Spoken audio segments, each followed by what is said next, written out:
Un individuo se halla confinado en una celda, su mirada despojada de los rayos solares durante un lustro, o incluso más.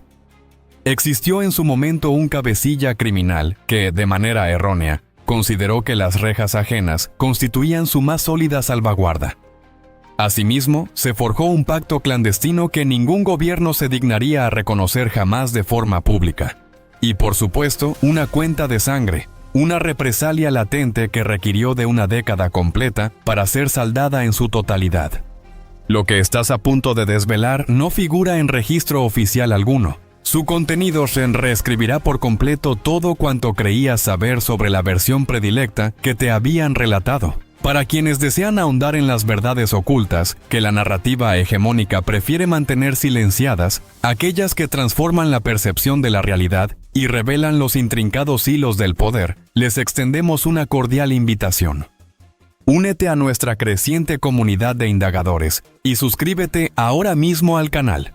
Tu valiosa participación y apoyo son esenciales para que podamos seguir desenterrando estas complejas tramas que pocos se atreven a mostrar. No te quedes al margen de una información que te dejará reflexionando. Joaquín Guzmán Loera, alias El Chapo, lleva innumerables años recluido en la prisión de máxima seguridad de ADX Florence, ubicada en Colorado, considerada por muchos como la fortaleza más impenetrable del mundo. Su aislamiento es casi total. No tiene contacto con el mundo exterior, carece de la posibilidad de ver el sol, y las noticias que recibe están filtradas y controladas con una precisión milimétrica por el gobierno estadounidense. El hombre que, en un tiempo, logró evadir la justicia mexicana en 2 ocasiones, el cerebro detrás del cártel más potente del siglo XX. Aquel que mantuvo a gran parte de la clase política de México bajo su influencia, ahora subsiste en una diminuta celda de 18 metros cuadrados, con una única hora de esparcimiento al aire libre cada día. El imaginario colectivo asumió que la carrera del Chapo había llegado a su irremediable fin. Sin embargo, esa percepción estaba sumamente equivocada. En el laberinto del narcotráfico mexicano, existe un activo que ninguna institución penitenciaria puede confiscar al momento del ingreso. Y no se trata de armamento ni de caudal monetario, ni siquiera del poder en su acepción más convencional. Nos referimos a la información, una vasta acumulación de datos recabados a lo largo de décadas. Cada individuo implicado, cada acto de deslealtad, cada secreto custodiado, cada punto vulnerable de cada persona que, en algún momento, se cruzó con el universo del narco en México. Y Joaquín Guzmán Loera poseía esa riqueza inestimable. Desde su confinamiento en Colorado, disponía de datos sobre Nemesio Oseguera Cervantes, el infame Mencho, que ningún sistema de inteligencia del Estado mexicano había logrado obtener en 3 décadas de incesantes esfuerzos. Hoy, desvelaremos la crónica que la administración pública jamás confirmará abiertamente, cómo el Chapo Guzmán, encadenado en la penumbra más profunda, orquestó la venganza más dilatada y meticulosamente calculada en la historia del crimen organizado mexicano. Exploraremos cómo se selló un acuerdo tácito con Omar García Harfuch, un pacto que redefinió el curso de la batalla contra el narcotráfico.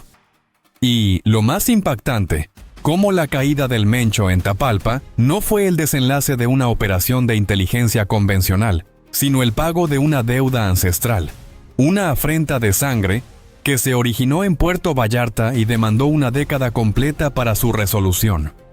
Si te encuentras en este preciso instante sintonizando, es imperativo que tomes una decisión trascendental. No desvíes tu atención, porque lo que estás a punto de descubrir en los próximos instantes reescribe de manera definitiva todo aquello que creías conocer acerca del declive del individuo más perseguido en México. Para comprender la compleja trama que se teje, es necesario, en primera instancia, descifrar la herida. Y esa herida posee una fecha concreta, una dirección ineludible y el nombre de un restaurante específico. Y se remontan los hechos al 15 de agosto de 2016, en Puerto Vallarta, Jalisco. La Leche, un exclusivo establecimiento gastronómico en la costa del Pacífico mexicano, era el epicentro de la escena. Un lugar donde los descendientes de los capos más influyentes del PIS se permitían cenar sin el menor asomo de disimulo. pues en aquel momento, en esa localidad, ningún ser osaba perturbar su tranquilidad. Aquella velada. Iván Archibaldo Guzmán y Jesús Alfredo Guzmán, los dos vástagos primogénitos de El Chapo, los herederos designados, los afamados Chapitos, se encontraban allí, rodeados por una cohorte de escoltas en un territorio que consideraban completamente inexpugnable. Compartían una comida en un restaurante abarrotado de civiles y turistas, quienes, con una mezcla de temor y prudencia, procuraban evitar el contacto visual directo.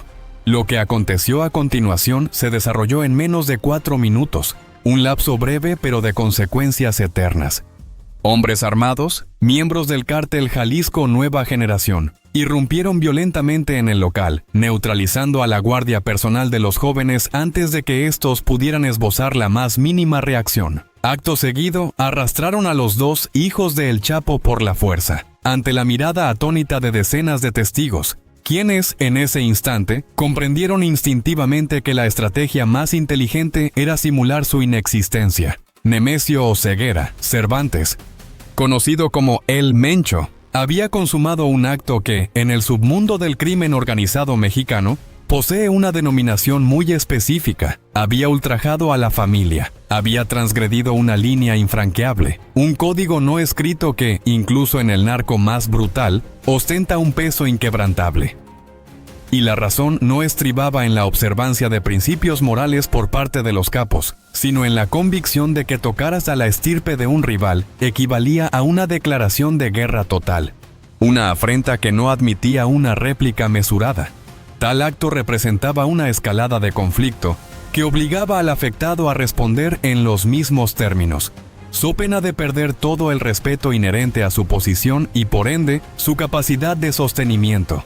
En aquel entonces, El Chapo ya se encontraba tras las rejas, recientemente extraditado a territorio estadounidense, carente de capacidad operacional directa, imposibilitado de tomar un teléfono y ordenar una represalia inmediata como lo habría hecho en libertad. Y el Mencho lo sabía. Este era precisamente su cálculo estratégico: atacar a la familia del adversario más poderoso del país en el momento de su mayor inmovilización, de su vulnerabilidad. Su objetivo era demostrar que el CJNG no temía a nadie, ni siquiera al Chapo, y, de hecho, especialmente al Chapo, justo cuando éste se encontraba en una posición de total indefensión. No obstante, el Mencho cometió el error común a todos aquellos que confunden la inmovilidad transitoria con una derrota permanente. El Chapo no estaba aniquilado, simplemente aguardaba. Los hijos de El Chapo fueron puestos en libertad días después, presumiblemente tras una negociación que ninguna de las partes involucradas reconoció públicamente. Sin embargo, el daño ya estaba hecho. La humillación infligida en público resultaba irreversible, y desde su celda en ADX Florence, según fuentes cercanas al entorno legal de su caso, El Chapo pronunció una frase que sus abogados recordarían por años: «El que me toca a los míos no duerme tranquilo, aunque yo esté dormido». Aquello no era una simple amenaza vana. Era, en esencia, un plan, un designio que, en aquel instante, nadie poseía la capacidad de comprender en su totalidad, pues resultaba inconcebible que un hombre en aislamiento absoluto, confinado en la prisión más segura del orbe, pudiera realmente ejecutarlo. Y le tomó una década, pero lo consumó. La pregunta que emerge entonces es: ¿cómo? ¿Cómo logra un hombre en reclusión casi total articular las piezas de un tablero estratégico situado a miles de kilómetros de su celda? ¿De qué manera la información consigue transitar desde ADX Florence hasta las calles de México sin ser interceptada por los sistemas de monitoreo más sofisticados? La respuesta se halla en un elemento que los sistemas carcelarios de máxima seguridad nunca han podido solventar por completo: los abogados.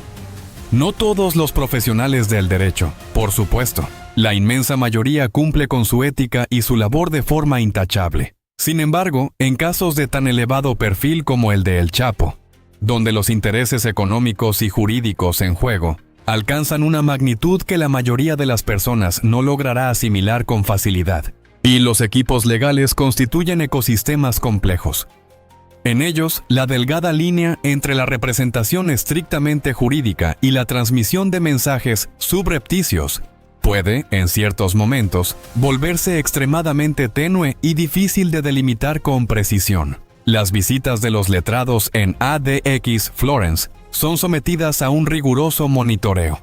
Las comunicaciones escritas son exhaustivamente revisadas. Los canales oficiales de interacción están controlados con una meticulosidad que los funcionarios del Buró de Prisiones describen como absolutamente hermética. Pero hermético no equivale a imposible. Significa simplemente más difícil. Y los hombres que forjaron imperios criminales, aquellos que operaron durante décadas bajo la incesante presión de los aparatos de inteligencia más sofisticados del mundo, no son individuos que claudican ante la mera dificultad. Lo que, a la postre, llegó al equipo de Harfuch no fue un mensaje directo, una llamada telefónica o un documento signado. Fue algo mucho más sutil y a la vez más verificable. Información específica, irrefutable, que solo podía provenir de alguien que había estado estrechamente vinculado al CJNG desde sus orígenes. Datos que los equipos de inteligencia de Harfuch pudieron corroborar de manera independiente antes de proceder a actuar en consecuencia. Y una vez que la verificaron, comprendieron que lo que tenían entre sus manos era precisamente lo que habían buscado infructuosamente durante años, el punto débil de El Mencho. Detengámonos un instante para asimilar la magnitud de lo que estamos exponiendo, porque lo que sigue a continuación es la porción de esta narrativa que los medios tradicionales, por su naturaleza y estructura, carecen del tiempo o la capacidad para relatar con la profundidad que merece. En algún momento entre los años 2022 y 2024, según fuentes que optan por permanecer en el anonimato, por razones que cualquier persona con sentido común puede discernir con facilidad, el Chapo Guzmán, a través de sus canales velados, hizo llegar un mensaje que, eventualmente, alcanzó los oídos del equipo de inteligencia de Harfuch. Un mensaje que no representaba una mera solicitud de acuerdo, sino una propuesta con condiciones específicas, plenamente verificables y con un precio igualmente preciso. El contenido de ese mensaje, reconstruido a partir de múltiples testimonios y analizado en el contexto de los eventos subsiguientes en Tapalpa, resonaba de la siguiente manera. Escúchame bien, Nemesio, porque solo lo diré una vez. Conozco el lugar donde reposas, la hora exacta de tu despertar, y quién atiende esas malditas piernas que la diabetes te ha devastado y que te niegas a cuidar. Sé el nombre de aquel que duerme a 10 metros de ti, a quien tú crees tuyo, pero que en realidad me debe un favor antiguo, un favor que hasta ahora no había cobrado. ¿Qué pensabas, insolente? ¿Que mi encierro me arrebataría la memoria? ¿Que los barrotes anularían las deudas? No anulan nada. Puerto Vallarta no se olvida. A mis hijos no se les toca. Eso no te lo perdonaré ni en la muerte. Contacta a Harfuch. Dile que poseo todo lo que necesita, coordenadas precisas, nombres clave, frecuencias de comunicación, absolutamente todo. Y lo único que demando es que se me pague lo que se me debe. Todo tiene un precio, y el tuyo ya lo estoy saldando yo. Tómense un momento para reflexionar sobre lo que acaban de escuchar. No se centren únicamente en las palabras, sino en la lógica subyacente. El Chapo no estaba ofreciendo su cooperación al Estado mexicano por altruismo o un súbito respeto por la ley. Ofrecía lo que poseía, información, a cambio de lo que necesitaba, protección para sus descendientes y el cobro de una deuda personal que llevaba años sin poder ejecutar de forma directa. En el universo del crimen organizado, esa es la única moneda que realmente circula, no el dinero, ni el territorio, sino las deudas, los favores pendientes, las humillaciones acumuladas en silencio durante años, aguardando el instante preciso para ser cobradas con el máximo impacto. Y la interrogante que cualquier analista de seguridad serio debe plantearse, al llegar a este punto de la historia, es la siguiente. ¿Aceptó Harfuch este pacto? La respuesta oficial es que ningún acuerdo de tal naturaleza existió. Se argumenta que la operación de Tapalpa fue el resultado de meses de inteligencia convencional, rastreo digital y una labor coordinada entre las fuerzas de seguridad mexicanas. Que ningún entendimiento con criminales encarcelados formó parte de la estrategia. Y sin embargo, hay elementos que los documentos oficiales no logran dilucidar. Y son precisamente esos detalles los que Expediente México se propone examinar a fondo. En este punto crucial, quisiera solicitar su activa participación. Si este espacio te proporciona una perspectiva que no hallarás en ningún noticiero, en ningún rotativo, ni en ningún otro rincón de la vasta red hispanohablante, te instamos a suscribirte ahora. No lo postergues. Hazlo porque estas crónicas demandan semanas de meticulosa investigación y merecen ser compartidas con una audiencia comprometida con la verdad. Activa la campana de notificaciones para que ningún episodio de nuestra labor te pase desapercibido. Lo primero que la versión oficial omite explicar es la precisión extraordinaria del operativo. Las intervenciones de inteligencia convencionales en México, incluso las más sofisticadas, suelen presentar un margen de error. Operan con probabilidades, con zonas de búsqueda amplias, con perímetros que se reducen paulatinamente hasta alcanzar un punto donde la probabilidad de localizar el objetivo es suficientemente elevada para justificar el despliegue de recursos. La operación de Tapalpa, sin embargo, no siguió este patrón. Los testimonios de individuos que participaron en su planificación, recabados por fuentes periodísticas independientes, describen un escenario inusual.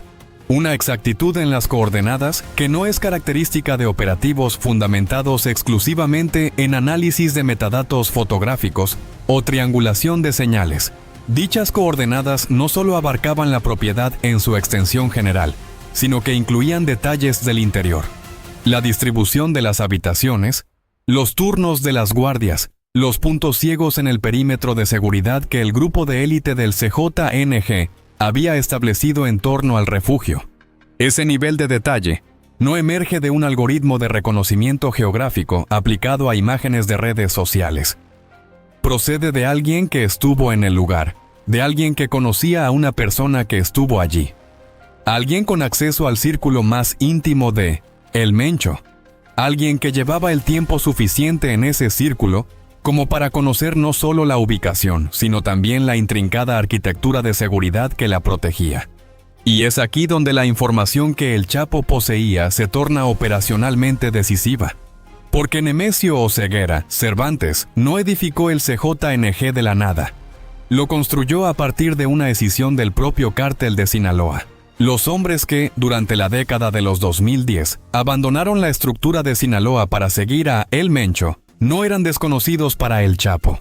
Eran individuos que habían trabajado bajo sus órdenes, que le debían favores, que tenían deudas pendientes de esa clase que, en el ambiente del narco, no prescriben con el transcurso del tiempo, sino que, por el contrario, acumulan intereses. Algunos de esos hombres nunca dejaron de ser leales al Chapo, aunque formalmente operaran para El Mencho, aunque llevaran años inmersos en la estructura del CJNG, percibiendo su salario y ejecutando sus directrices. En su fuero interno, seguían siendo lo que siempre habían sido, y esa lealtad encubierta, ese activo latente que el Chapo había sembrado de forma no del todo planificada, pero que existía de cualquier modo, era exactamente el caballo de Troya que Harfuch requería. ¿Cómo llegó esa información de manera concreta? ¿Cuál fue el canal específico? ¿Quién actuó como emisario? Esas interrogantes poseen respuestas que se mantienen en el terreno de lo inconfirmable públicamente, so pena de comprometer la vida de quienes aún se encuentran en una posición de riesgo.